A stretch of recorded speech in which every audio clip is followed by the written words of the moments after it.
it can't be that hard for the UFC to line up their fighters up against a wall, barefoot, and to properly measure their height, properly measure their reach.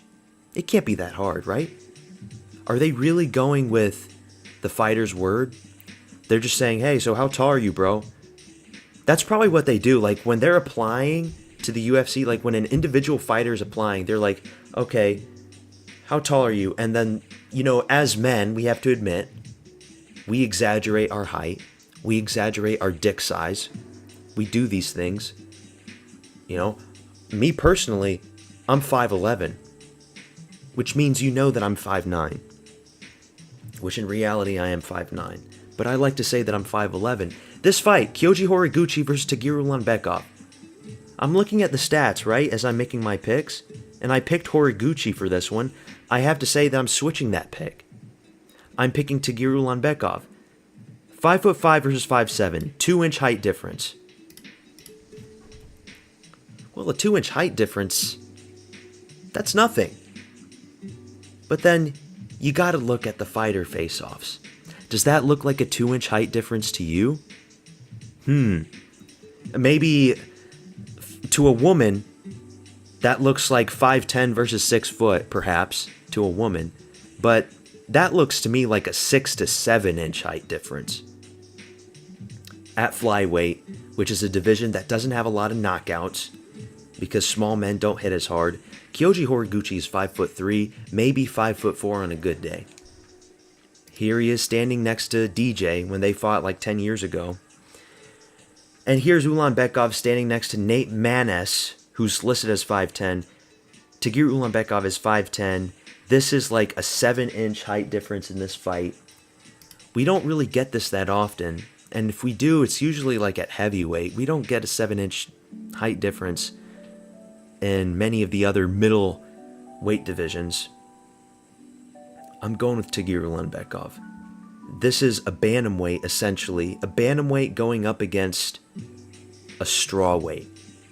If there was a strawweight division for men, Kyoji Horiguchi would be in it. But unfortunately, there isn't for him. Another aspect, as I mentioned in my video, Dagestan versus Japan. Oh, but he's in Ryzen. He's got all these fights under his belt, so much experience. Bro, he's a minus 235 favorite. I'm thinking about putting money on Takeru Ulanbekov now. Just put $235, easiest $100 you can make in your life. Especially if it's by unanimous decision. I'm thinking about doing that, even though I'm a pussy and I'm still new to online sports betting, because I live in a state where all that shit's banned. Because there's a lot of people picking Horiguchi before they even saw the face-offs, and they're looking at these stats and they're like, okay, well, that's not that big of a deal. People are going to be losing money because they're not watching this. You got to watch the ceremonial face-offs, the weigh-ins or whatever they're called. You have to look at this. Height matters, size matters. If your girlfriend says that size doesn't matter, she's lying to you.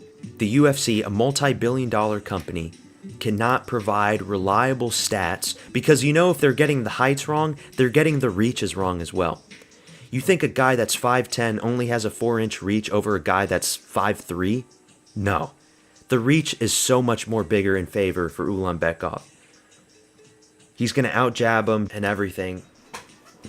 I just thought I'd make, a quick switch-up because I hate doing switch-ups. Last time I did a switch-up, I got Rakic versus Mirzakhanov wrong, but I got to do this one. There's no way that Kyoji Horiguchi's going to win. Also, Arman Tsarukyan, fucking headbutt Stan Hooker.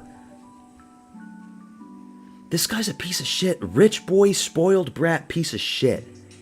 He punched that dude in the crowd, and now he does this, and he misses weight against Makhachev. What's up with this guy? I want him to lose now. But unfortunately, he's not going to lose. We just have to endure this bullshit, man. Hopefully, Ilya knocks him out bad. That's what we can pray for.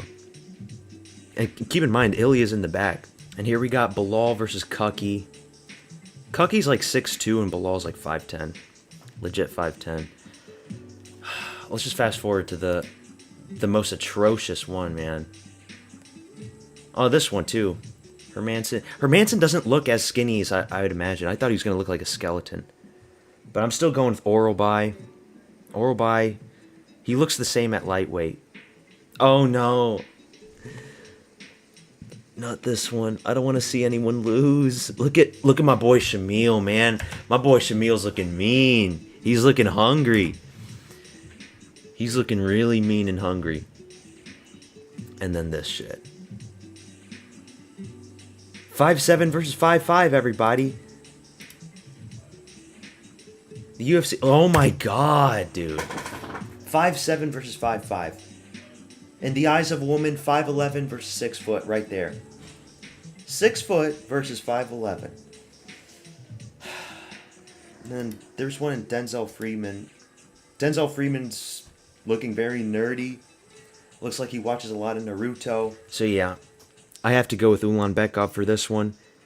This one's not going to bite me in the ass like the switch up I did with Rakic and Mirzakhanov. That was another big height difference, but that was at light heavyweight. Horiguchi's not going to go out there and just put Ulanbekov out cold with a big overhand. That's not going to happen. I fail to see how that ever happens at flyweight because Horiguchi is a strawweight. And if he really wanted to, he could probably be an atomweight. If there was a 105-pound division, he could probably make the weight. That's how small he is. 5'3" little Japanese man against a bantamweight. So you got to go with Ulanbekov. Just my final thoughts, my final switch-ups. I hate trying to make videos like this where I switch it up at the last second, but I have to. So, Ulanbekov, unanimous decision. Easy money. Easy fucking money right there. And that's that. Subscribe to my channel. Tune in for the stream tomorrow. We start early at 10 o'clock Eastern Time. Peace out, motherfuckers.